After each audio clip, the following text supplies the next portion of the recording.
sa Diyos na banal, puri siya tawitan.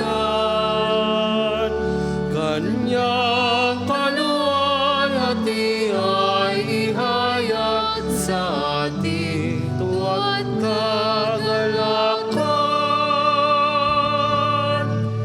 Sa ngalan ng Ama, at ng Anak, at ng Espiritu Santo. Amen. Ang pagpapala ng ating Panginoong Jesucristo, ang pag-ibig ng Diyos Ama, at ang pakikipagkaisa ng Espiritu Santo naway sumainyong lahat. At sumainyo rin. Magandang umaga po sa inyo. Magandang umaga po, Padre. Tayo po ngayon ay Lunes, kasunod ng pagpapakita ng ating Panginoon Epiphany. Hari nawa sa ating pamumuhay dito sa lupa, hanapin pa rin natin, pagsumikapan nating hanapin si Jesus sa lahat ng ating karanasan sa buhay. Upang marapat tayong gumanap sa banal na pagdiriwang, pagsisihan natin ang ating mga nagawang kasalanan. Inaamin ko Sa makapangyarihan Diyos at sa inyo mga kapatid, na lubha akong nagkasala sa isip, sa salita at sa gawa, at sa aking pagkukulang. Kaya isinasamo ko sa mahal na Birheng Maria, sa lahat ng mga anghel at mga banal, at sa inyo mga kapatid, na ako'y ipanalangin sa Panginoong ating Diyos. kaawaan tayo ng makapangyarihang Diyos, patawarin tayo sa ating mga kasalanan, at patnubayan tayo sa buhay na walang hanggan. Amen. Panginoon,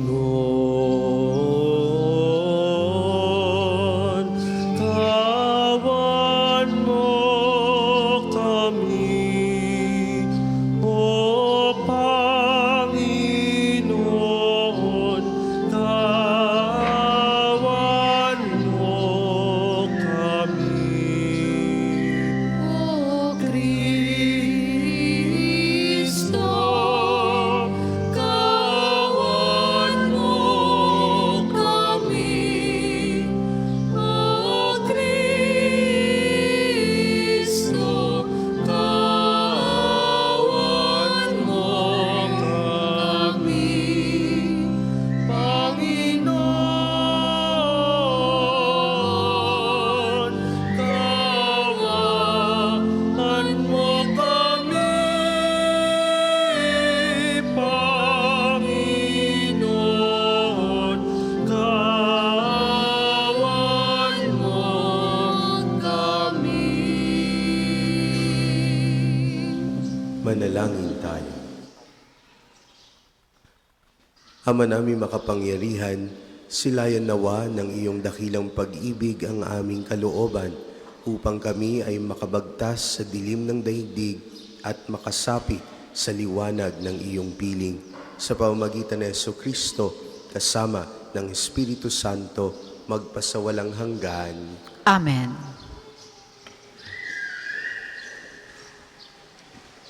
Pagbasa mula sa unang sulat ni Apostol San Juan. Minamahal kong mga kapatid, tinatanggap natin ang anumang ating hingin sa Diyos sapagkat sinusunod natin ang Kanyang mga utos at ginagawa ang nakalulugod sa Kanya. Ito ang Kanyang utos. Manalig tayo sa Kanyang anak na si Jesucristo at mag-ibigan gaya ng iniutos ni Kristo sa atin. Ang sumusunod sa mga utos ng Diyos ay nananatili sa Diyos at nananatili naman sa Kanya ang Diyos. Sapagkat at sa pamamagitan ng Espiritong ipinagkaloob niya sa atin ay nalalaman nating nananatili siya sa atin. Mga minamahal, huwag ninyong paniwalaan agad ang bawat nagsasabing sumasa kanila ang Espiritu.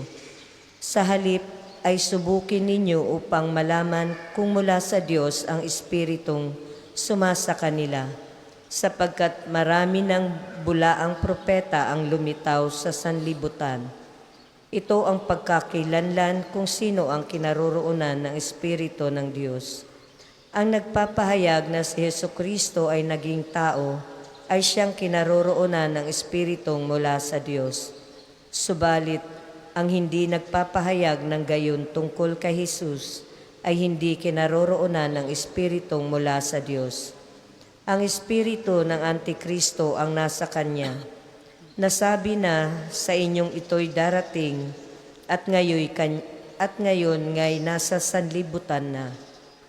Mga anak, kayo'y sa Diyos at pinagtagumpayan ninyo ang mga bulaang propeta, sapagkat ang espiritong nasa inyo ay makapangyarihan kaysa espiritong nasa mga makasanlibutan. Sila'y sa sanlibutan, kaya't mula sa sanlibutan ang itinuturo nila, at nakikinig sa kanila ang sanlibutan. Ngunit tayo'y sa Diyos. Ang sino mang kumikilala sa Diyos ay nakikinig sa atin. Ngunit hindi nakikinig sa atin ang sino mang hindi sa Diyos. Sa ganito nga natin makikilala ang espiritu ng katotohanan at ang espiritu ng kamalian. Ang salita ng Diyos. Salamat sa Diyos. Salmon tugunan, buong daigdig na ito ay ibibigay ko sa iyo. Buong daigdig na ito ay ibibigay ko sa iyo. Ganito ang sabi ng lingkod ng Poon na hari ng Siyon. Aking ihahayag ang ipinag-utos nitong Panginoon. Ikaw ang anak kong pinakamamahal at magmula ngayon, ako namang ito ang giliw mong ama sa habang panahon. Hingin mo sa akin ang lahat ng bansa at ibibigay ko. Anumang narito sa buong daigdig ay magiging iyo. Buong daigdig na ito ay ibibigay ko sa iyo. Kayong mga hari at tagapamuno sa lahat ng bansa, mangag-ingat kayo at magpakabuti sa pamamahala. Ang Panginoong Diyos inyong paglingkurat katakutang lubha. Buong daigdig na ito ay ibibigay ko sa iyo. Magsitayo po ang lahat.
Sumainyo ang Panginoon. At sumainyo rin. Ang mabuting balita ng Panginoon ayon kay San Mateo. Papuri sa iyo, Panginoon. Noong panahong iyon, nabalitaan ni Jesus na ibinilanggo si Juan, kaya't bumalik siya sa Galilea. Ngunit hindi na siya sa Nazaret na nirahan, kundi sa Capernaum. Ang bayang ito'y nasa baybayin ng lawa ng Galilea, sa mga hangganan ng Zabulon at Neftali. Sa gayoy natupad ang sinabi ni Propeta Isaías. Ang lupain ng Zabulon at lupain ng Neftali, daanan sa gawing dagat sa ibayo ng Hordan, Galilea ng mga hentil. Itong bayang nag-apuhap sa gitna ng kadiliman, sa wakas ay nakakita ng maningning niyang ilaw. Liwanag na taglay nito'y siya ngayong tumatanglaw sa lahat ng nalugami sa lilim ng kamatayan. Magmula noon ay nangaral na si Jesus. Ang sabi niya, pagsisihan ninyo talikdan ang inyong mga kasalanan sapagkat malapit na maghari ang Diyos. Nilibot ni Jesus ang buong Galilea, nagtuturo sa mga sinagoga at ipinangangaral ang mabuting balita tungkol sa paghahari ng Diyos. Pinagaling din niya ang mga tao sa kanilang mga sakit at karamdaman. Siya ay nabantog sa buong Syria, kaya't dinadala sa kanya ang lahat ng may sakit at mga pinahihirapan ng iba't ibang karamdaman, mga inaalihan ng mga demonyo, mga himatayin, mga paralitiko. Silang lahat ay kanyang pinagaling. At sinundan siya ng napakaraming tao buhat sa Galilea, Decapolis, Jerusalem, Judea, at maging sa ibayo ng Jordan. Ang mabuting balita ng Panginoon. Pinupuri ka namin, Panginoong Heso Kristo. Muli magandang umaga po sa inyong lahat. Ngayong araw na ito, napakaganda po ng ating first reading sapagkat si San Juan po ay may paalala. Nagbigay muna siya ng comfort at paalala sa ating lahat. Ang sinabi po niya, minamahal kong mga kapatid, tinatanggap natin ang anumang ating hingin sa Diyos. Tinatanggap natin ang anumang hilingin natin sa Diyos. And that is comfort. Napakagandang paalala na tinatanggap natin sapagkat sinusunod natin ang kanyang mga utos at ginagawa ang nakalulugod sa kanya. Napakahalagang inyong matandaan. Hindi po tayo pwedeng hiling lamang ng hiling. Tayo nakatatanggap ng grasya mula sa kanya sapagkat ginagawa natin ang kanyang utos at ang nakalulugod sa kanya. At ano naman po itong utos at ang nakalulugod para sa ating Panginoon? Yun ay unang-una ang manampalataya tayo sa ating Panginoong Hesukristo. Ang tayo umibig sa Kanya, yun ang una. At ang pangalawa, ang umibig naman tayo sa kapwa. Ito ang dalawang mahalagang utos na iniwan sa atin.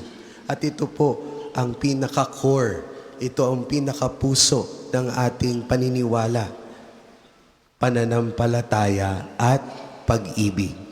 Ang pananampalataya at pag-ibig, mga kapatid, hindi ninyo pwedeng paghiwalayin. Kapag meron kayong pananampalataya, kapag wala naman itong pag-ibig, ang ginagawa lamang po natin ay mga ritual na walang laman. Kapag meron naman kayong pag-ibig, pero hindi naman kayo naniniwala at nananampalataya sa ating Panginoon, ito po ay hindi dumidikit o hindi nakaangkla sa katotohanan. Bakit? Dahil sino nga ba ang pag-ibig? Ang Diyos ay pag-ibig. Kaya mahalagang malaman po natin na ang pananampalataya, ang ating paniniwala, hindi pwedeng paghiwalayin sa pag-ibig. Hindi pwede siya paghiwalayin. Kaya napakagandang tayo po ay mag-reflect sa araw na ito. Gaano kadalas ba natin ito hinihiwalay? May mga pagkakataon po kasi na katulad natin ho kayo pong mga mananampalataya dito sa ating National Shrine, marami po sa atin ang malakas ang pananampalataya. Tayo po ay nagro-rosary every day. Tayo po ay nagsisimba basta may libre tayong araw, magsisimba tayo. Pag linggo, nagsisimba. Alam natin ang lahat ng basic prayers, lahat po yan. Pero, tayo ba ay nagpapatawad man lamang? Tayo po ba ay nagmamahal katulad ng pagmamahal ni Kristo sa atin? Abot kamay ba tayo sa mga kinalimutan na, sa mga mahirap mahalin, sa mga nakakairita, sa mga hindi ka mahal-mahal? Ang iba naman, pwede naman pong baliktad. Punong-puno naman ng compassion. Punong-puno naman ng pag-ibig. Sinasabi nating pag-ibig sa ating kapwa, kindness. Pero nahihirapan namang maniwala sa ating Panginoong Hesukristo. Napakadelikado po sapagkat ang mundo natin ngayon ay tayo'y nakatira sa mundo ngayon na nang-iinsulto na sa ating paniniwala sa mga Kristiyano. Tatandaan po natin at paalala po ni San Juan na ang ating pundasyon ng ating paniniwala, ang paniniwala natin kay Jesus at ang pag-ibig. Ito po ay hindi optional. Love and faith, inseparable. Hindi po siya pwedeng paghiwalayin. Kaya naman mga kapatid, inyong alalahanin ngayong araw na ito, kung gusto po ninyong manatili sa grasya ng Panginoon, gusto ninyong manatili sa ating Panginoon, ito'y hindi lamang feeling, ito'y pagpili sa pagmamahal. Ang pagpili sa pagmamahal kahit hindi ka mahal-mahal. Ito'y pantindig sa katotohanan kahit hindi popular ang katotohanan. Ito'y paniniwala na si Jesus ang ating tagapagligtas, hindi lamang sa pamamagitan ng ating mga salita, kundi ng ating mga buhay.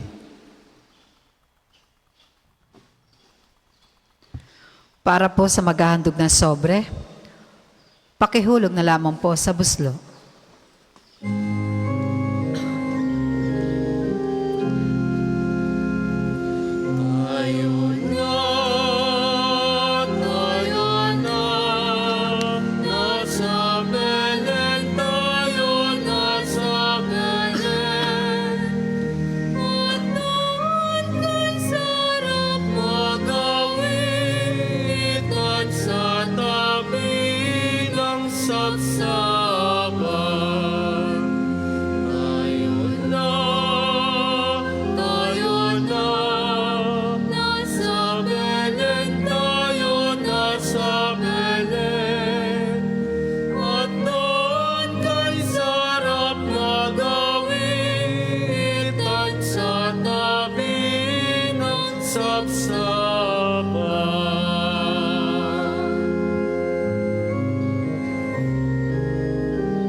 Magsitayo po ang lahat.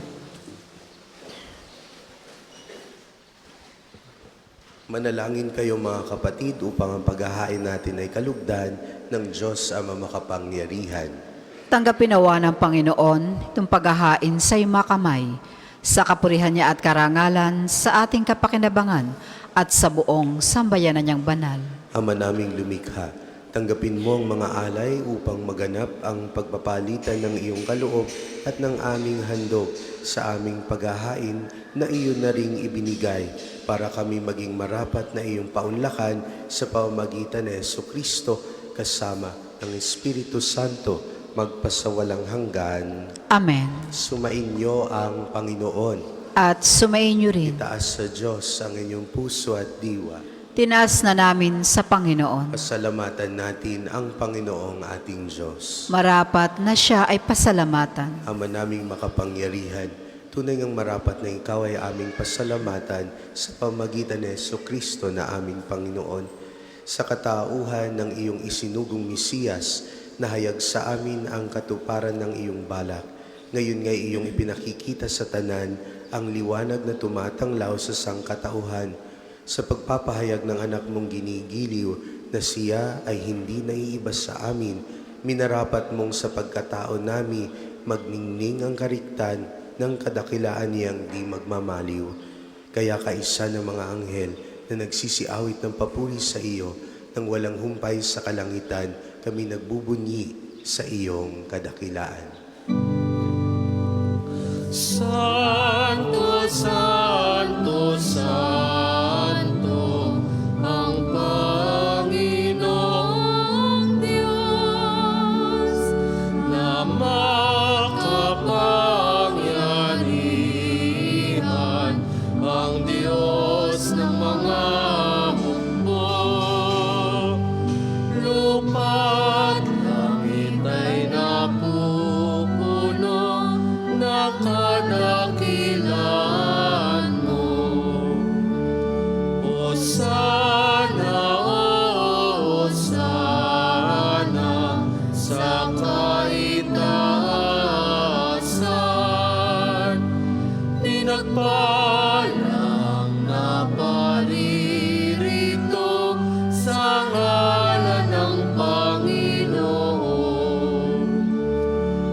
Hosana, Hosana, sa kaitaasan.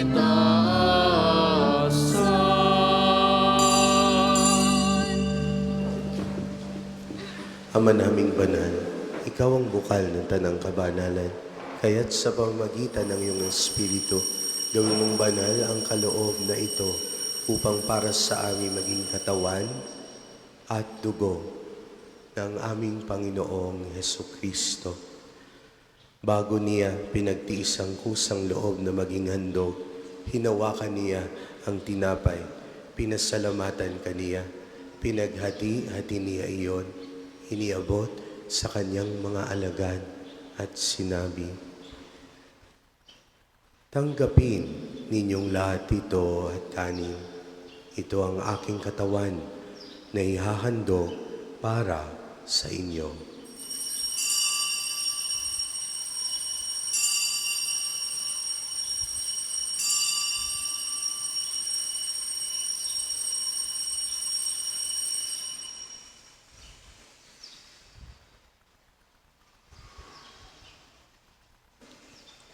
Gayun din naman noong matapos ang hapunan, hinawakan niya ang kalis. Muli kaniyang pinasalamatan. Iniabot niya ang kalis sa kanyang mga alagad at sinabi, "Tanggapin ninyong lahat ito at inumin. Ito ang kalis ng aking dugo, ng bago at walang hanggang tipan. Ang aking dugo na ibubuhos para sa inyo at para sa lahat sa ikapagpapatawad ng mga kasalanan. Gawin ninyo ito sa pag-alala sa akin."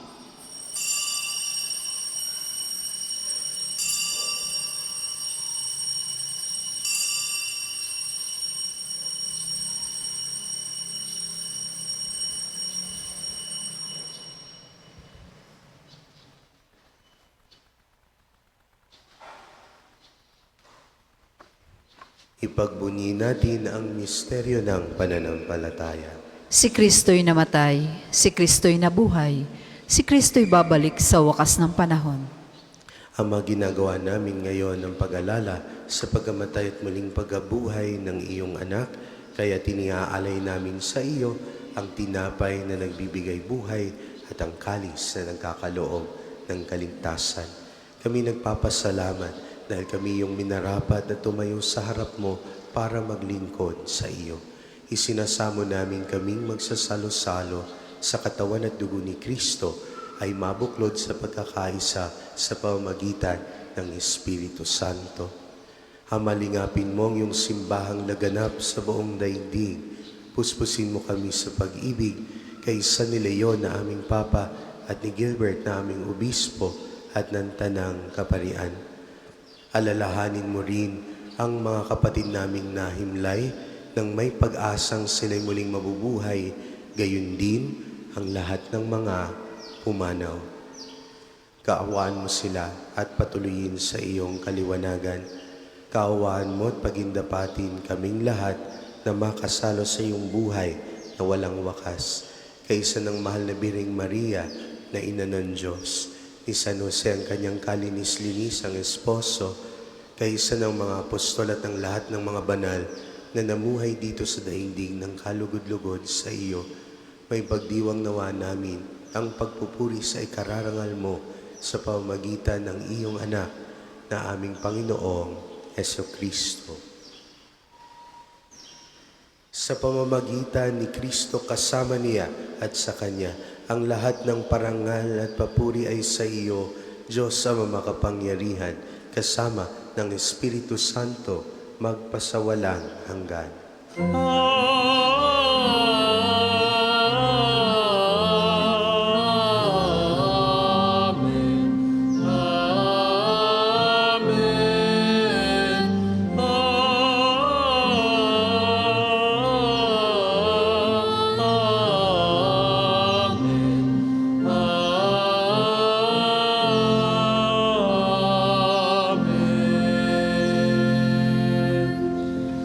Sa tagubilin ng mga nakagagaling na utos at turo ni Jesus, na Panginoon natin at Diyos, ipahayag natin ng lakas loob. Ama namin, sumasalangit ka, sambahin ang ngalan mo, mapasa amin ang kaharian mo, sundin ang loob mo dito sa lupa para nang sa langit.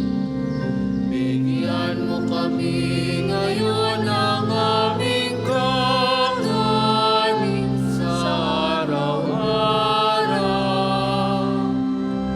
at patawarin mo kami sa aming mga sala para na pagpapatawad namin sa nagkakasala sa amin, at huwag mo kami ipaitulot sa tukso, at iadya mo kami sa lahat ng masama. Hinihiling namin kami adya sa lahat ng masama, pagkalooban ng kapayapaan na araw-araw, iligtas sa kasalanan at ilayo sa lahat ng kapahamakan, samantalang aming pinananabikan ang dakilang araw ng pagpapahayag ng tagapagligtas namin, si Jesucristo. Kaniyong ang kaharian at ang kapangyarihan at ang kamurihan magpakailanman. Amen. Panginoong Jesucristo, sinabi mo sa iyong mga apostol, kapayapaan ang iniiwan ko sa inyo, ang aking kapayapaan ang ibinibigay ko sa inyo. Tunghayan mo ang aming pananampalataya at huwag ang aming pagkakasala. Pagkalooban mo kami ng kapayapaan at pagkakaisa ayon sa iyong kalooban, kasama ng Espiritu Santo, magpasawalang hanggan. Amen. Ang kapayapaan ng Panginoon ay laging sumainyo. At sumainyo rin. Magbigayan kayo ng kapayapaan sa bawat isa. Kordero ng Diyos, nag-aalis ng mga kasalanan ng sanlibutan, maawa ka sa amin. Kordero ng Diyos, nag-aalis ng mga kasalanan ng sanlibutan, maawa ka sa amin. Kordero ng Diyos, nag-aalis ng mga kasalanan ng sanlibutan, ipagkaloob mo sa amin ang kapayapaan. Kung hindi po kayang lumuhod, manatili pong nakatayo na may paggalang.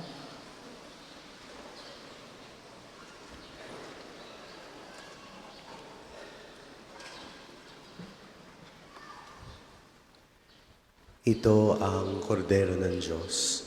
Ito ang nag-aalis ng mga kasalanan sa sanlibutan.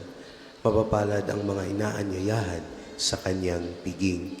Panginoon, hindi ako karapat-dapat na magpatuloy sa iyo, ngunit sa isang salita mo lamang ay gagaling na ako.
Ang isasagawa pong second collection ay ginagamit para sa patuloy na pagpapaunlad ng parokya at pambansang dambana ni Santo Padre Pio at para sa pangangailangan na matatanda at may sakit na mga pari na Archdiocese na Lipa. Salamat po sa inyong mga handog. Basta ng liwanag ng tala sa dilim, ang sagisag ng kanyang paghahari.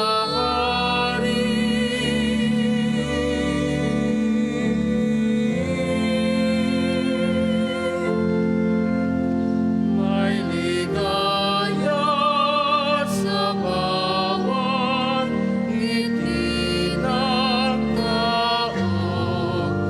Dumating na ang araw ng Pasko. May pag-asa, may ligaya,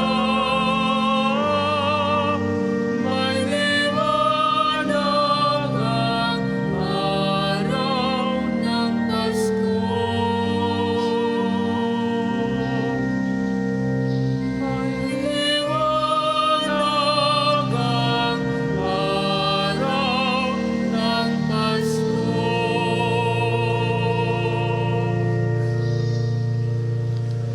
Tayo po ay magsitayo. Manalangin tayo. Ama naming mapagmahal, kaming iyong pinapagsalo sa banal na pakikinabang ay patatagin mong ganap sa aming pamumuhay araw-araw sa pamamagitan ni Jesucristo kasama ng Espiritu Santo magpasawalang hanggan. Amen. Sama-sama panalangin ang pagtitiwala kay Santo Padre Pio. Tayo pong lahat. Padre Pio, taga Petrolcina, mongheng banal, pintakasing santo na milenyong kasalukuyan, gabay namin sa pagtahak sa landasing makalangit, takbuhan sa pangangailangan, huwaran ng pagtitiis. Sa iyo namin inilalapit aming mga kagipitan. Sa iyo po ibinibilin kalusugan at kabuhayan.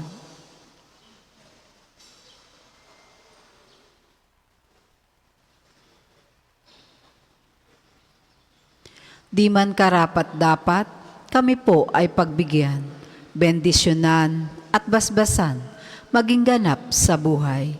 Lumayo nawa kami, umiwas sa kasalanan, lumapit lagi sa Diyos, maging matatag at matibay. Sa mabuting balita ng pagliligtas, turuan mo kami nawa. Sa tuwina ay makinig, magnilay at sumampalataya. Amin pong pakiusap itong mga kahilingan. Puso ay nagsisisi, nagtitikang taimtiman, di na muling magkasala, sunod lagi sa Diyos Amang, kaisa ng Espiritu at ni Jesus na tagapamagitan. Amen. Magsiupo muna po ang lahat para sa ilang patalastas. Una, sa iyong pagdalaw sa pambansang dambana, mangyaring pakaingatan ang iyong mga personal na gamit.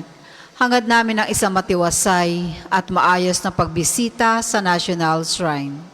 Ikalawa, nais po namin ipagbigay alam sa inyo na ang Padre Pio Healing Bundle ay available sa ating mga tindahan. Ang langis na kasama nito ay may halo na langis mula sa puno na olibo na binasbasa ni Padre Pio nung siya'y nabubuhay pa. Naway magindaan ang ating healing bundle sa pagkakamit ng kagalingan mula sa Diyos. Ang susunod pong misa ay sa ganap na 12 ng tanghali. Maraming salamat po at mangyaring panatilihin natin ang kalinisan, katahimikan, at diwa ng pananalangin sa loob at labas na ating mga simbahan. Magsitayo pong lahat para sa pagbabasbas ng religious articles.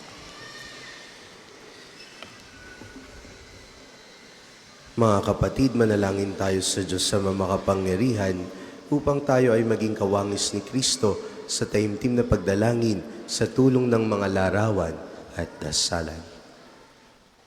O O Diyos, Ikaw ang bukal ng lahat ng pagpapala at biyaya.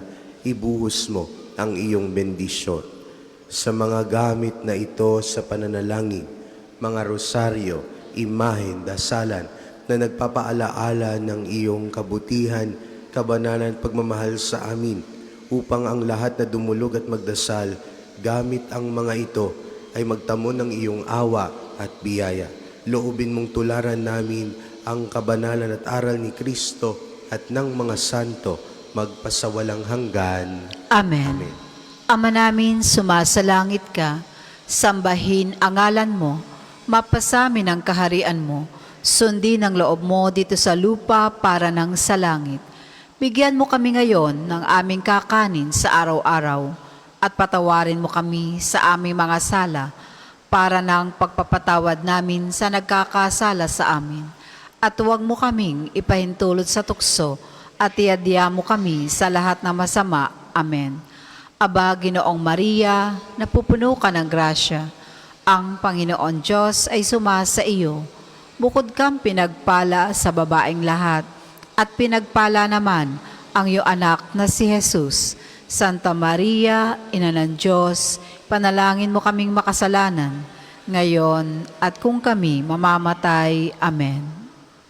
Papuri sa Ama, sa Anak at sa Espiritu Santo, kapara noong una, ngayon at magpasawalang hanggan. Amen. Papuri sa Ama, sa Anak at sa Espiritu Santo, kapara noong una, ngayon at magpasawalang hanggan. Amen. Papuri sa Ama, sa Anak at sa Espiritu Santo, kapara noong una, ngayon at magpasawalang hanggan.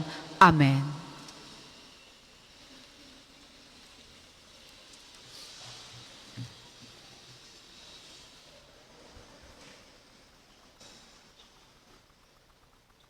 Sumainyo ang Panginoon. At sumayin rin. Pagpalain kayo ng ating makapangyarihang Diyos, Ama, Anak at Espiritu Santo. Amen. Taglayin ninyo sa inyong pag-alis ang kapayapaan ni Kristo. Salamat sa Diyos.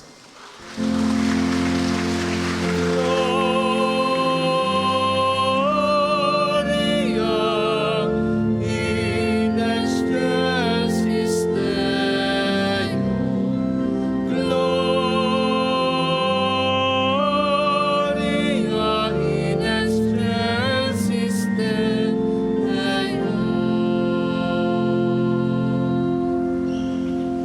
Anong